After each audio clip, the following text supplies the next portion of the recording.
الحمد لله رب العالمين والصلاة والسلام على رسوله محمد وعلى آله وأصحابه أجمعين أما بعد قال الله تعالى أعوذ بالله من الشيطان الرجيم بسم الله الرحمن الرحيم يجادلونك في الحق بعدما تبين كأنما يساقون إلى الموت وهم ينظرون وإذ يعدكم الله إحدى الطائفتين أنها لكم وتودون أن غير ذات الشوكة تكون لكم ويريد الله أن يحق الحق بكلماته ويقطع دابر الكافرين ليحق الحق ويبطل الباطل ولو كره المجرمون وقال إذ يوحي ربك إلى الملائكة إني معكم صدق الله العظيم۔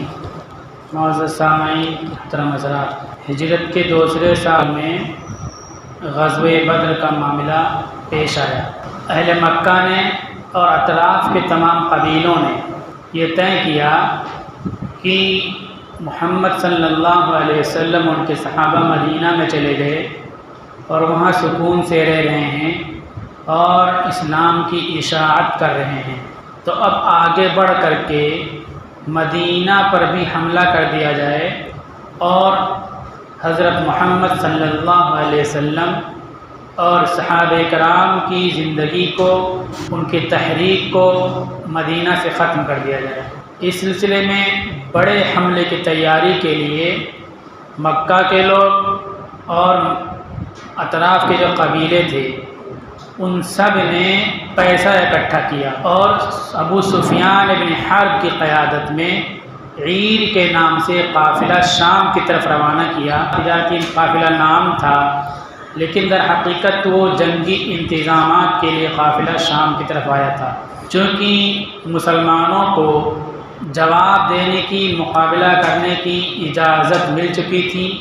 اور حکم بھی ہو چکا تھا، اس لیے جنگ کو ٹالنے کی پوری کوشش ہو رہی تھی۔ اسی سلسلے کی یہ کڑی رسول اللہ صلی اللہ علیہ وسلم نے اختیار فرمائی کہ جو قافلہ شام سے واپس آ رہا تھا تو اس کے بارے میں آپ صلی اللہ علیہ وسلم نے معلومات اکٹھا کیا۔ 2 رمضان کو معلوم ہو کہ قافلہ واپس آ رہا ہے اور مکہ جائے گا، راستے میں مدینہ کے قریب سے گزرے گا۔ اس قافلے کو روکنے کے لیے 313 صحابہ کرام کے ساتھ آپ صلی اللہ علیہ وسلم نکلے۔ ہم نے اسی کے تعلق سے آیت کریمہ تلاوت کی۔ اس آیت میں یہ بتلایا گیا کہ جو مسلمان نکلے تھے ان کو یہ بتلایا گیا تھا کہ تم آگے نکل رہے ہو تو یا تو تجارت کے نام سے آنے والا قافلہ مل جائے گا اور اس کو روک لو گے، مال غنیمت تم کو مل جائے گا، یا پھر ایسا ہوگا کہ مکہ سے کوئی جماعت آ جائے گی اور ان سے مقابلہ ہوگا، جنگ ہو جائے گی۔ صحابہ کرام کا خیال یہ تھا کہ مکہ سے فوج کیسے آ جائے گی، یہ تجارتی قافلہ جا رہا ہے تو یہی مل جائے گا تو جنگ کی نوبت نہیں آئے گی۔ اس امید میں زیادہ تیاری بھی نہیں تھی۔ تیاری کی شکل کیا تھی کہ 8 تلواریں تھیں، 2 گھوڑے تھے، 70 اونٹ تھے، ایک اونٹ پر 3 لوگ باری باری سوار ہوتے تھے۔ ایک اونٹ تھا اس میں حضرت علی، حضرت ابو لبابہ اور رسول اللہ صلی اللہ علیہ وسلم شریک تھے، باری باری یہ سوار ہوتے۔ جب رسول اللہ صلی اللہ علیہ وسلم کی باری پیدل چلنے کی آئی تو یہ دونوں تیار ہو گئے کہ اللہ کے نبی آپ پیدل نہ چلیں، ہم دونوں اپنی باری دیتے، ہم پیدل چلتے رہیں گے، آپ سواری پہ سوار رہیں۔ رسول اللہ صلی اللہ علیہ وسلم نے ارشاد فرمایا ما انتما باقوى منی ولا انا باغنى عن الاجر منکما، تم لوگ مجھ سے زیادہ طاقتور نہیں ہو، کمزور ہو مجھ سے، تو تم کو بھی حق ہے کہ سواری پہ بیٹھ کے چلو، کتنا پیدل چلو گے، پہلی بات۔ دوسری بات یہ کہ پیدل چلو گے تو پیدل کا ثواب تم کو ملے گا اور میں چلوں گا تو مجھے بھی ثواب ملے گا، تو ثواب کے کا محتاج میں بھی ہوں، تو میں باری میں پیدل چلوں گا تاکہ مجھ کو ثواب بھی ملے۔ اس میں سبق ملتا ہے کہ جو ہمارے ذمہ دار افراد ہوتے ہیں وہ اپنے ماتحتوں کی اس طرح سے دلجوئی کریں اور ان کا خیال کریں ان کی رعایت کریں۔ اسی طرح سے ماتحتوں کو بھی تعلیم ملتی ہے کہ اپنے ذمہ دار کا اس طرح ادب کریں، اس طرح احترام کریں، ان کو آرام پہنچانے کی کوشش کریں۔ ایک اونٹ پر تین لوگ تھے، اس اونٹ کی مثال میں نے پیش کی، جس میں حضرت علی، حضرت ابو لبابہ اور رسول اللہ صلی اللہ علیہ وسلم شریک تھے۔ اب اس میں جب آگے پہنچے تو ابو سفیان چونکہ جنگی مقصد سے شام گیا تھا اور شام سے واپس ہو رہا تھا، تو اس کے بھی جال بچھے ہوئے تھے، معلومات وہ بھی حاصل کر رہا تھا، کام کھڑا کیے ہوئے تھا۔ معلوم ہو گیا کہ محمد الرسول اللہ صلی اللہ علیہ وسلم اور ان کے ساتھی ہمارے قافلے کو روکنے کے لیے انتظامات کیے ہوئے ہیں۔ اس نے فوراً اپنا ایک ہرکارہ مکہ مکرمہ بھجوا دیا کہ جاؤ مکہ والوں کو بتا دو کہ تمہارا قافلہ خطرے میں ہے۔ ہرکارہ جو ہوتا تھا اس زمانے میں ایسا ہوتا تھا کہ وہ ننگا ہو جاتا تھا، اونٹ بیٹھ کر کے ایک نیزہ لا لیتا تھا، آگے کی طرف نیزے کا منہ رکھتا تھا اور چلاتا تھا انا النذیرکم العریان، ہم تم کو کھلے ہوئے ننگے ڈرانے والے ہیں۔ شور لگاتا ہوا بستی شہر میں گزرتا، سب بھیڑ اکٹھا ہو جاتے، پھر بتاتا کہ یہ معاملہ ہے۔ اس کے اس اعلان اور بتانے کے بعد ہر شخص جو مقاومت کی صلاحیت رکھتا ہو وہ جنگ کے لیے تیار ہو جاتا اور فوراً ہتھیار بند ہو کر کے میدان میں نکل آتی۔ تو ہرکارہ نے مکہ میں طوفان مچا دیا۔ ادھر ابو سفیان اپنا قافلہ محفوظ کر کے راستہ بدل کر کے نکل گیا۔ وہاں سے 1000 سے زیادہ تعداد میں مسلح جنگجوؤں کے ساتھ ابو جہل اور دوسرے لوگ روانہ ہو گئے مدینہ کی طرف، بدر کی طرف۔ اب یہ قافلہ نکل گیا اور وہ دوسری جماعت آنے لگی۔ اللہ نے کہا تھا کہ 2 جماعتوں میں سے ایک جماعت تم کو ملے گی، یا تو تاجروں کی جماعت یا تو جنگجوؤں کی جماعت۔ صحابہ کرام کا خیال تھا کہ تاجروں کی جماعت ملے گی۔ جو ہم نے آیت تلاوت کی اس میں اللہ تعالیٰ نے یہی بیان کیا۔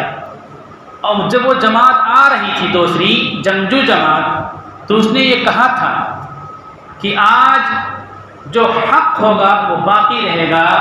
جو باطل ہوگا وہ مٹ جائے گا۔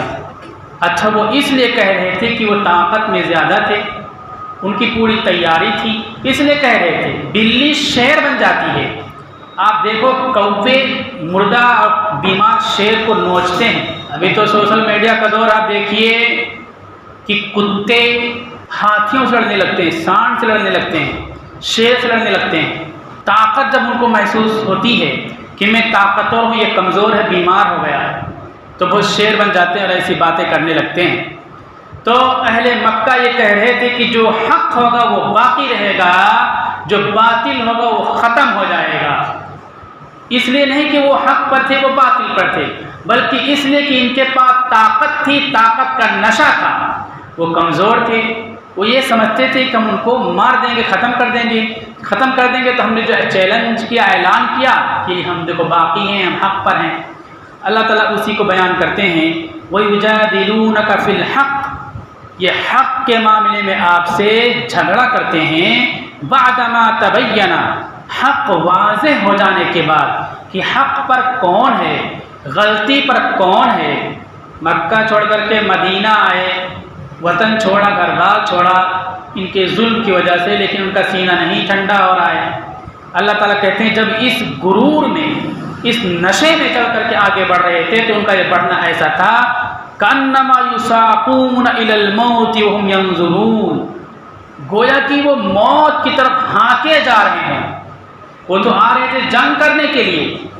محمد الرسول اللہ اور آپ کے صحابہ کو ختم کرنے کے لیے۔ اللہ تعالیٰ کہتا ہے کہ یہ اس غرور میں چل رہے تھے، لیکن حقیقت یہ تھی کہ گویا وہ موت کے منہ میں چل کر کے ہانکے جا رہے ہیں، ہکائے جا رہے ہیں۔ پھر آگے اللہ نے کہا وَإِذْ يَعِدُكُمُ اللَّهُ إِحْدَى الطَّائِفَتَيْنِ، اور جب اللہ تم سے وعدہ کر رہا تھا 2 جماعتوں میں سے ایک جماعت کا کہ تم کو مل کر کے رہے گی، اور تم یہ چاہتے تھے کہ ہتھیار بند جماعت نہ ملنے پائے، یعنی فوج نہ ملے، تجارت کا قافلہ مل جائے، اور اللہ یہ چاہتا تھا کہ مقابلہ ہو جائے۔ انہوں نے مقابلہ کا چیلنج کیا کہ جو مقابلے میں جیتے گا وہ حق ہوگا، اللہ بھی یہ چاہتا تھا اب مقابلہ ہو جائے۔ اگر تجارتی قافلے سے مقابلہ ہوگا تو یہ ہوگا کہ وہ کمزور تھے، نہتے تھے، ہتھیار کم تھے، لیکن جنگجو جماعت سے مقابلہ ہو جائے گا، پھر جو جیتے گا انہوں نے خود کہا ہے کہ وہ حق پر ہوگا، تو اپنی سر کی آنکھوں سے دیکھ لے کہ حق پر کون ہے۔ اللہ کی مدد کس کے ساتھ؟ اللہ تعالیٰ کہتے ہیں اللہ چاہتا تھا کہ حق کو ثابت کر دے اپنے کلمے کے ساتھ، توحید کے ساتھ، رسالت کے ساتھ، اور اللہ کے نافرمانوں کی جڑوں کو کاٹ دے، لِيُحِقَّ الْحَقَّ، تاکہ حق کو ثابت کر دے اور باطل کو باطل ثابت کر دے، وَلَوْ كَرِهَ الْمُجْرِمُونَ، اگرچہ مجرموں کو یہ بات ناگوار ہو۔ اب جنگ ہو کر کے رہے گی، قافلہ نکل گئی، جماعت آ رہی، اللہ تعالیٰ کہتے ہیں موت کے منہ میں آ رہی جماعت، یہ غرور ہے، نشہ ہے،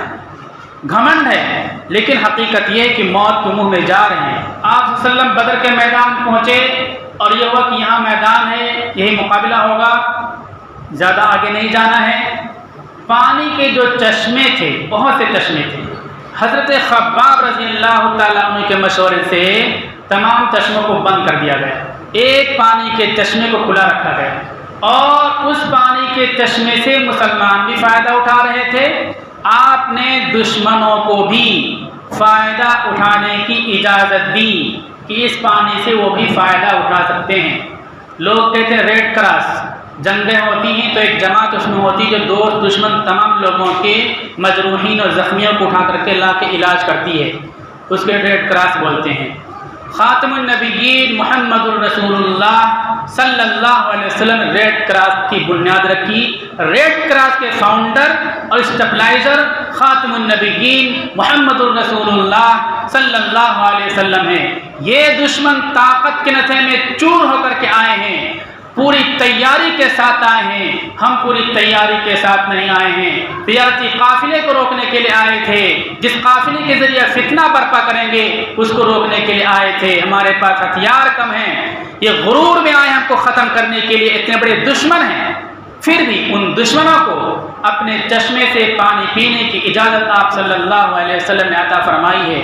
دنیا کی کوئی قوم، کوئی فوج، کوئی ڈیفنس منسٹریٹ یہ مثال اور نظیر نہیں پیش کر سکتی ہے کہ لڑنے والے دشمنوں کے لیے عین میدان جنگ میں اس طرح پانی کا کسی نے انتظام کیا ہو، لیکن قربان جائے خاتم النبیین محمد الرسول اللہ صلی اللہ علیہ وسلم کی رحمت پر، آپ کی رافت پر، انصاف پر، انسانیت پر، عین میدان جنگ میں پانی کے چشمے سے پانی استعمال کرنے کی دشمنوں کو اجازت عطا فرمائی۔ اب یہ مشورہ ہو رہا ہے کہ اب جنگ ہو کر کے رہے گی، وہ قافلہ نکل چکا ہے، قافلہ آ رہا ہے، تو اس کی ایک صورت ہے کہ بھاگ چلو، واپس بھاگ چلو، تو کہاں تک پیچھا کریں گے؟ بھاگ کے پیچھے جاؤ گے تو اور مدد پیچھے سے مل جائے گی، اپنی بستی سے مل جائے گی، کچھ تیاری ہو جائے گی، یا مقابلہ کیا جائے، اللہ کا وعدہ ہے دو میں سے ایک ملے گی، وہ فتح کے وعدے ہیں۔ تو صحابہ کرام میں مہاجرین میں حضرت ابوبکر صدیق، حضرت عمر، مقداد بن اسود، یہ دو کھڑے ہوئے کہ آپ کہو گے برکے گمام میں جانے کے لیے وہاں چلے جائیں گے، جس طرح حکم دے گے ہم تیار ہیں، جنگ کریں گے، مقابلہ کریں گے، بھاگیں گے نہیں۔ اللہ کے نبی چاہتے تھے کہ انصار میں سے کچھ اعلان کریں، کوئی تو حضرت صاحب بن معاذ کھڑے ہوئے، انہوں نے کہا لو امرتنا ان نخیزها البحر لاخزعناها، اگر آپ ہم کو حکم دیں کہ ہم سمندر میں کود جائیں، ڈوب جائیں، تو ہم سمندر میں کود جائیں گے، ڈوب جائیں گے، بس آپ کے حکم کا انتظار ہے، ہم مقابلہ کریں گے۔ یہ ہے صحابہ کرام کی اطاعت، قربانی اور فداکاری، جانثاری۔ اللہ کے نبی دعا دیتے ہیں کہ اللہ مبارک فی بکور امتی، یا اللہ میری امت کی صبح میں برکت عطا فرما، صبح اٹھنے کی تلقین فرماتے ہیں، صبح سونے سے منع فرماتے ہیں، ہماری بستی میں چلے جاؤ، ربیع الاول میں نعرے لگیں گے، بہت زوردار نعرے لگیں گے، سڑکیں بند ہو جائیں گی، لیکن صبح ہماری پوری کی پوری بستیاں سوئی رہتی ہیں، ایسے لوگوں پر فتوحات آئیں گی، اللہ کے فرشتے رحمت لے کر کے آئیں گے، اللہ کی نصرت آئے گی۔ یہاں موت کے منہ میں کہہ رہے ہیں کہ اللہ کے نبی واپس نہیں جائیں گے، آپ جو حکم دیں گے وہ ہم کر کے رہیں گے۔ دریا میں ڈوبنے کے لیے کہو گے دریا میں ڈوب جائیں گے، سامنے مقابلہ کے لیے کہو گے مقابلہ کریں گے۔ ہم تعداد میں کم ہیں، ہمارے پاس ہتھیار نہیں ہے، وہ تیار ہو کر کے گئے ہیں، ہم آپ کے حکم کا انتظار کرتے ہیں۔ رسول اللہ صلی اللہ علیہ وسلم نے فرمایا اللہ کا وعدہ ہے دو جماعتوں میں جماعتوں کو مل کے رہے گی، ایک جماعت جا چکی ہے، دوسری جماعت مقابلے کے لیے آئی ہے، اب تم کو مقابلہ کرنا ہے، مقابلہ کرو گے فتح تم کو مل کر کے رہے گی۔ یہ بشارت سنائی۔ پھر شام ہی کو آپ صلی اللہ علیہ وسلم نے کچھ مقامات پر نشان لگا دیا کہ یہاں فلاں کافر مرے گا، یہاں فلاں کافر مرے گا، یہاں فلاں مرے گا۔ یہ سن کر کے صحابہ کو اور تازگی، توانائی، حوصلہ اور ہمت مل گئی۔ آپ نے یہ فرما دیا کہ یہاں یہ مرے گا، تو کچھ لوگ نادان ناسمجھ لوگ کہتے ہیں کہ دیکھو رسول اللہ صلی اللہ علیہ وسلم کو غیب کا علم ہے، اللہ نے وحی کے ذریعے بتلا دیا تھا، اس لیے بتلایا۔ اگر غیب کا علم ہوتا تو پہلے ہی صحابہ کو بتلا دیتے کہ وہ جماعت چلی جائے گی، آپ کو فوج سے مقابلہ کرنا ہے،